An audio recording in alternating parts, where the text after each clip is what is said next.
It's a proposal that would build a new system of services for one of Maine's most vulnerable populations.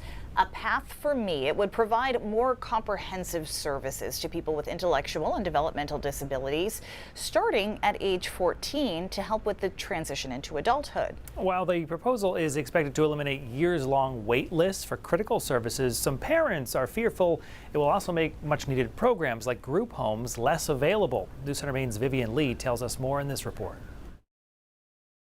A new program called Path for Me would significantly change the way Maine's Department of Health and Human Services provides services to several thousand Mainers with intellectual and developmental disabilities. Rosanna Berlanger is a board member of Speaking Up for Us, a group run by adults with developmental disabilities. Testifying before the legislature's Health and Human Services Committee earlier this week, Berlanger said revamping the system is needed to ensure others don't lose services like she did before she turned 18. I lost my services and for a good 4 years. And that was difficult for me. Right now, families of special needs children have to apply for different waivers for home and community services, primarily paid for by federal Medicaid dollars based on their needs.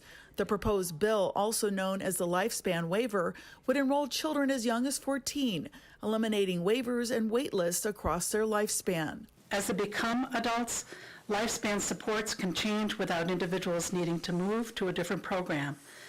Later in life, supports can change again. Now, the cost of the lifespan waiver program is $5 million and is part of Governor Mills's $84 million budget plan, which invests in behavioral health care over the next 2 years.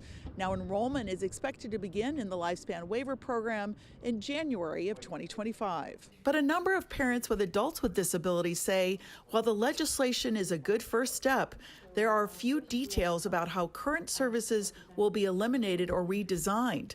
75 group homes have closed across Maine amid low Medicaid reimbursement rates and staff shortages. Debbie Dion's 43-year-old daughter, Kate, lives in a group home in Brunswick, where the staff helps her live independently. And she's worried as group homes disappear, they won't be replaced under the proposed restructuring. I have never been so fearful for the future of all Mainers with IDD and higher support needs, like my daughter.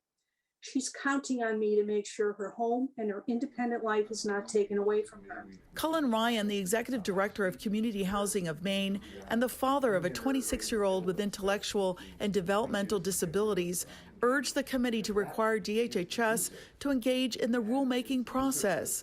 That would mandate legislative approval so the public can have a say in developing the lifespan program.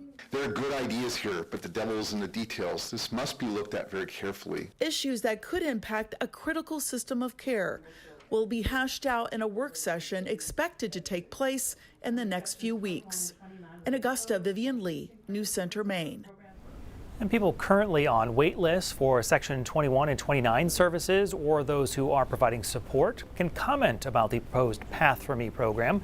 The survey is available right now until April 7th, and we will have a link to that in the News Center Maine app.